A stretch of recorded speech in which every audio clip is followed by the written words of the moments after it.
O'zbekiston Kolumbiya o'yini mundial rekordini o'rnatdi. Assalomu alaykum. Kanalimizga xush kelibsiz. Yaqin daqiqalar ichida siz bilan Ekstra Sport kanali.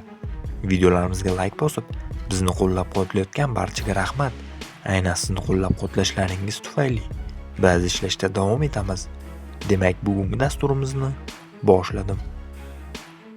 Futbol olamining eng nufuzli musobaqasi 2026-yilgi Jahon chempionatida ilk bor ishtirok etayotgan O'zbekiston milliy terma jamoasi hali turnirga kirishmay turib, yoqimli rekordlar qayd eta boshladi.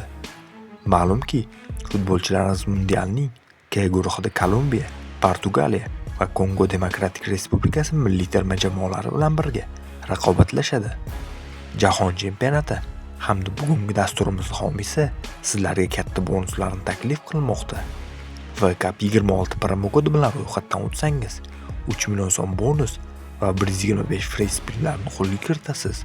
Bundan tashqari, homiyimizdan ajoyib sovg'alar ham ulashilmoqda. Hoziroq kommentariyadagi havola orqali ro'yxatdan o'ting va o'z bonusingizni qo'lga kiriting. Fabio Cannavaro boshchiligidagi jamoamiz tarixiy ilk uchrashuvini 18-iyun kuni Toshkent vaqti bilan soat 7:00 da Kolumbiya terma jamoasiga qarshi o'tkazadi. Aynan mana shu O'zbekiston Kolumbiya uchrashuviga sotilgan chiptalar soni 74,725 tani tashkil etadi.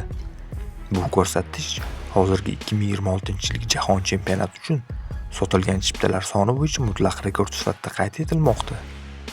Dastlabki ma'lumotlarga ko'ra, O'zbekiston Kolumbiya o'yiniga 74,725 ta chipta sotilgan.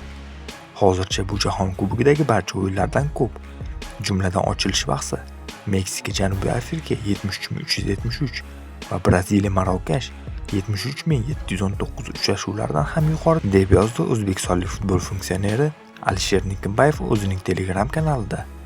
Futbol bo'yicha Jahon chempionatining ochilish o'yini Meksikada joylashgan Azteca stadionida Meksika va Janubiy Afrika terma jamoalari o'rtasida o'tkazildi. O'zbekiston va Kolumbiya terma jamoalari o'rtasidagi bahs ham mana shu stadionda K guruh doirasida 18-iyundan 19-iyunga o'tar kechasi bo'lib o'tadi. Meksikadagi afsonaviy Azteca stadioni 81 mingdan ortiq tomoshabinni sig'dira oladi.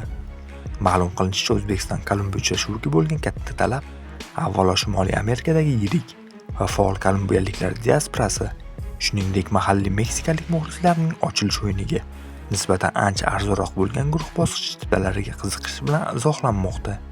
Qadrli do'stlar, siz nima deb o'ylaysiz? O'zbekiston o'sha kuni Kolumbiyani mag'lub eta oladimi?